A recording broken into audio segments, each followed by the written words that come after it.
ఈరోజు దేవుని మాట యెహోషువ గ్రంథం 7వ అధ్యాయం 8వ వచనం. ప్రభువా కనికరించుము, ప్రభువా కనికరించుము. ఇశ్రాయేలీయులు తమ శత్రువుల ఎదుట నిలువలేక వెనుకకు తిరిగినందుకు నేనేమి చెప్పగలను?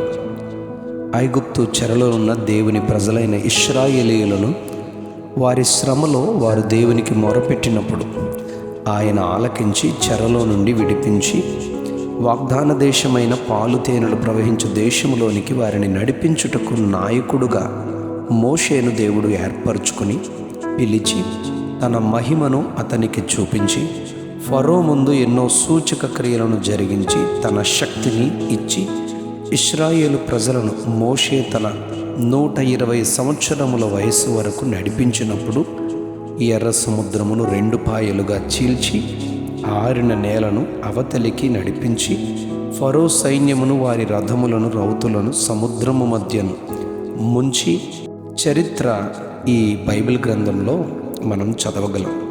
నిర్గమాకాండం 15వ అధ్యాయంలో మనం గమనిస్తాం.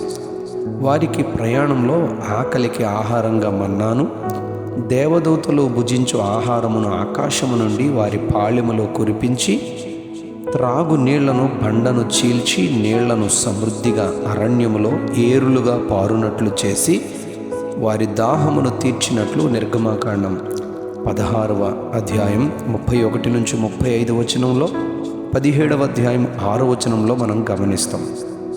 మోషే తన వృద్ధాప్యంలో దేవుని ప్రజలైన ఇశ్రాయేలు 12 గోత్రముల వారిని ప్రవచనాత్మకముగా ద్వితీయోపదేశకాండం 33వ అధ్యాయంలో దీవిస్తారు. మోషే చనిపోకముందు నూను కుమారుడైన యెహోషువ మీద చేతులుంచి దీవించి అతడు జ్ఞానాత్మపూర్ణుడైనట్లుగా అక్కడ గమనిస్తాం. కాబట్టి ఇశ్రాయేలీయులు అతని మాట విని యెహోవా మోషేకు ఆజ్ఞాపించినట్లు చేసిరి అని ద్వితీయోపదేశకాండం 34వ అధ్యాయం 9వ వచనంలో చెప్పబడింది. మోషే తన 120వ వయసులో చనిపోయినప్పుడు అతనికి దృష్టి మాంద్యము లేదు, అతని సత్తువ తగ్గలేదని 34వ అధ్యాయం 7వ వచనంలో చెప్పబడింది.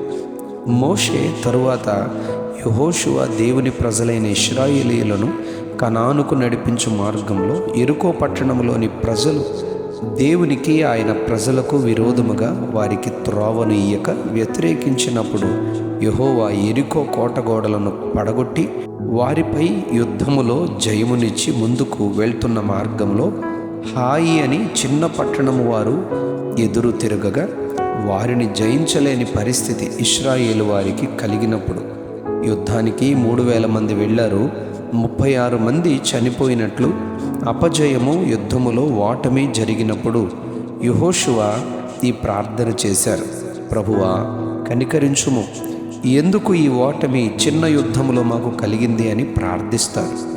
అందుకు దేవుడు యెహోషువ గ్రంథం 7వ అధ్యాయం 11వ వచనంలో వారు శపితమైన దాని విషయంలో కొంత తీసుకుని దాచుకున్నారు, వారు పాపము చేసి ఉన్నారు గనుక ఈ చిన్న పోరాటంలో ఓడిపోయారని దేవుడు చెబుతారు యెహోషువకు. మన జీవితాలలో కొన్ని ఓటములకు కారణం మన పాపమని మనం గమనించాలి. యెహోషువ గ్రంథం 7వ అధ్యాయం 12వ వచనంలో శాపగ్రస్తమైన వారిని నిర్మూలము చేసినప్పుడే మీకు నేను తోడుగా ఉందునని ఆయన చెప్పారు. పరిశీలించినప్పుడు యూదా గోత్రములో జరహు వంశంలో జబ్దీ మనవడు కర్మీ కుమారుడు ఆకాను పట్టబడతాడు. యెరికో పట్టణంలో శపితమైన దానిని అంతటిని కాల్చి బూడిద చేయాలి, బంగారు వెండి ఇత్తడి ఇనుము మందిరపు ధనాగారములో ఉంచాలని యెహోషువ చెప్పిన దానిలో ఆకాను ఒక షీనారు పై వస్త్రం, 200 తులముల వెండి, 50 తులముల బరువు గల బంగారు కమ్మిని చూసి ఆశించి తీసుకుని తన గుడారంలో దాచుకుంటాడు.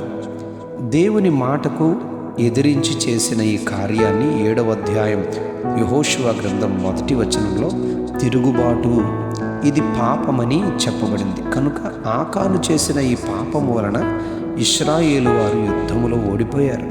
అప్పుడే యెహోషువ దేవునికి ముఖము నేల మోపి వేదనతో ఈ ప్రార్థనను ప్రభువా కనికరించుము అని చేసినట్లు 7వ అధ్యాయం యెహోషువ గ్రంథం 8-10 వచనాల్లో మనం గమనిస్తాం.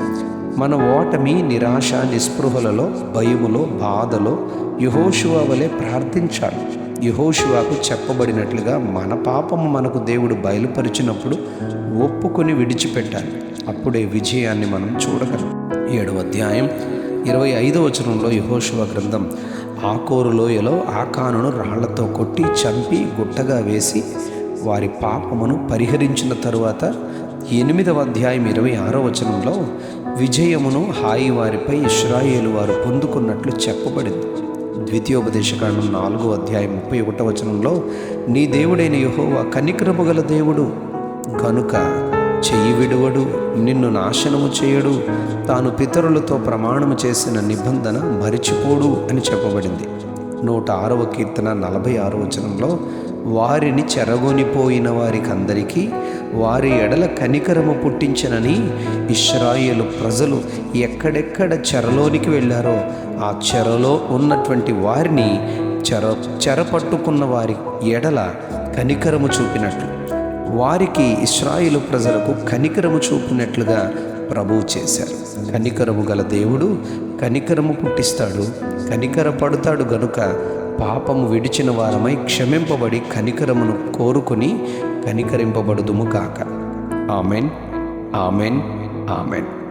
ప్రభువా కనికరించుము, ప్రభువా కనికరించుము. ఆమెన్.